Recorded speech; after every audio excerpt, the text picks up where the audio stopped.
তৃতীয়বার IPL champion Kolkata. ফাইনালে একপেশে লড়াইয়ে হায়দ্রাবাদকে দুর্মুষ করে 8 উইকেটে 10 ওভার বাকি থাকতেই জয় ছিনিয়ে নিল নাইট বাহিনী। টসে জিতে প্রথমে ব্যাট করার সিদ্ধান্ত নেয় সানরাইজার্স হায়দ্রাবাদ। তবে নাইট বোলারদের সামনে তাসের ঘরের মতো আত্মসমর্পণ করে চারমিনারের শহরের ব্যাটাররা। কিছুটা লড়েন অধিনায়ক কামিন্স এবং মার্করাম। সর্বসাকুল্যে 113 রানেই শেষ হয় তাদের ইনিংস। কলকাতার হয়ে 3 উইকেট নেন রাসেল। ছোট লক্ষ্যমাত্রা নিয়ে শুরু থেকেই চালিয়ে খেলতে থাকেন কলকাতার ব্যাটাররা। যেন জয়ের উল্লাসে বেশি দেরি করতে রাজি ছিলেন না তারা।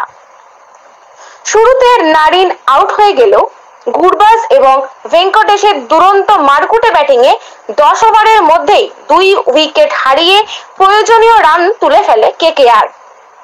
গুরবাজ করেন 39, ভেঙ্কটেশ আইয়ার 52 রানে অপরাজিত থাকেন। টানা 1 মাস অপরাজিত থেকে জয়ের শিরোপা ছিনিয়ে নিল শাহরুখ ব্রিগেড।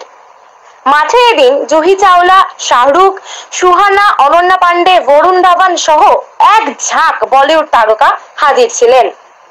ম্যাচ জিতে উৎসবের মেজাজেই ছিল কলকাতা।